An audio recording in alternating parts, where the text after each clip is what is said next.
Alors, Sombre Machination, c'est un actual play, c'est-à-dire qu'en fait, c'est une partie de jeu de rôle qui est filmée et montée, et donc dans une ambiance horreur, etc. Donc, qu'est-ce qu'une partie de jeu de rôle? C'est un peu on va dire du théâtre d'improvisation à plusieurs, et donc où on va suivre une histoire, etc. Donc, c'est très proche d'une histoire racontée et du théâtre d'improvisation.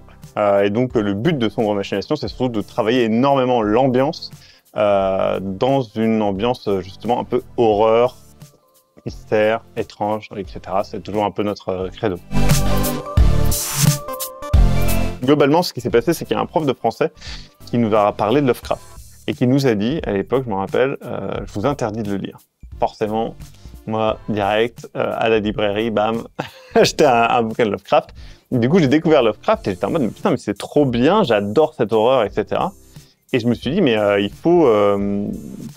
j'adore ça, j'ai envie d'en lire plus, quoi. Et en fait, j'ai découvert qu'il y avait un truc qui s'appelait l'Appel de Cthulhu. Et du coup, je me suis dit, ben, vas-y, je vais faire ça pour Halloween. Donc, on fait Halloween, on prépare et tout. Et là, c'était trop bien. En vrai, c'était trop cool de voir, en fait, la peur, littéralement, dans tes potes qui sont en mode, mais qu'est-ce qui se passe, putain, non, ouvre pas la porte, putain, mais non, mais t'es fou et tout. Ça, c'était trop bien, quoi. Et c'est vraiment ça qui m'a amené sur le jeu de rôle, c'est le fait de faire ressentir des émotions vraies par quelque chose qui est absolument pas vrai. On est autour d'une table, on est tranquille, il y a juste un lancer de dés, on est tous là à regarder le résultat comme si ça allait être la fin de notre vie ou au contraire. Et du coup, ça c'est ça que j'ai vraiment bien aimé dans le jeu de rôle et c'est vraiment par l'Appel de Cthulhu que j'ai découvert le jeu de rôle. Alors au début, c'est né il y a longtemps en fait, ça s'appelait les Chroniques du Necronomicon, c'était un autre format. Et le problème à l'époque des Chroniques du Necronomicon, c'est qu'on n'avait pas beaucoup de moyens, c'est un peu compliqué à faire. Et donc en 2019, on a réessayé, ça a bien marché, sauf qu'on s'est vite rendu compte que niveau moyen, c'était pas encore ça, etc. Et en vrai, heureusement, on est arrivé sur Tipeee dès le début, quasiment, et ça a permis vraiment de nous acheter immédiatement plus de matos et de voir en 4 ou 5 saisons une progression de matos pour que visuellement et niveau audio, ça soit parfait.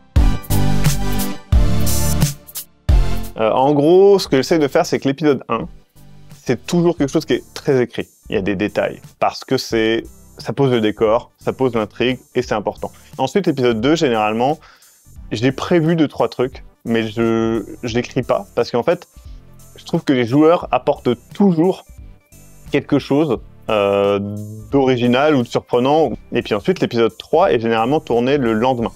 On sépare des tournages, comme ça, moi, ça me permet d'accumuler un petit peu tout ce qu'ils ont fait et de donner une conclusion. Alors, j'ai toujours la fin en tête, hein, mais souvent, c'est 100% improvisé, l'épisode 3, parce que ça dépend tellement, ça doit tellement être accroché à qui ils sont, comment ils ont joué, les actions qu'ils ont fait et ce que j'avais prévu à l'origine, que ouais, là, c'est 100% improvisé, généralement. Il y a des saisons où ça n'a rien à voir avec ce que j'avais imaginé.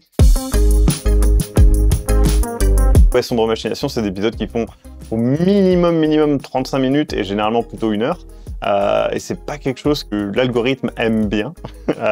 Donc c'est vrai que ouais, on s'est lancé avec cette idée-là parce que c'est le but du format, c'est un format, on le dit souvent, un petit peu luxe, où on veut que ça soit ça. Donc ouais, c'est pas quelque chose qui est très commun sur YouTube. À la base, nous, ce qu'on se disait, c'est on peut pas continuer avec le matériel qu'on a.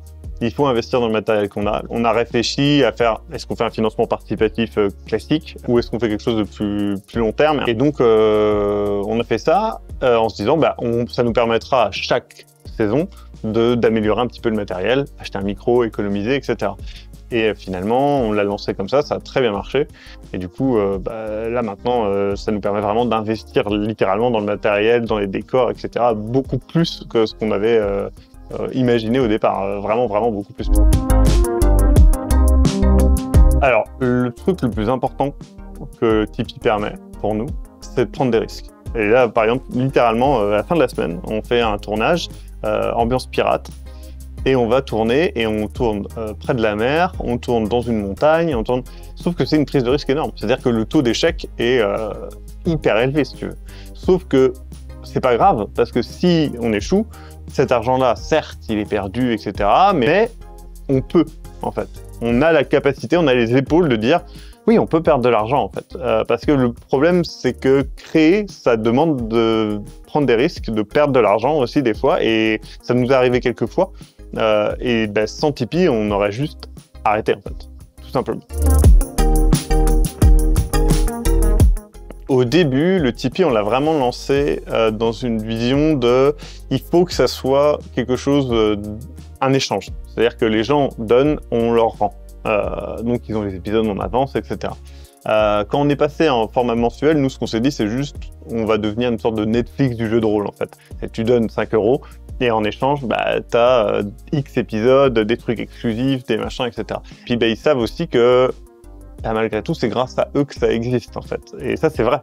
C'est-à-dire que si demain, on arrête Tipeee, on arrête tout court, en fait. On ne pourra pas continuer, c'est pas possible. Au début, on avait vraiment cette crainte-là de comment les gens allaient percevoir le fait de nous donner de l'argent pour un service. Et en fait, ça a été très, très bien pris. Et au contraire, on a vraiment tout mis là-dedans. Ce côté un peu, Netflix du jeu de rôle.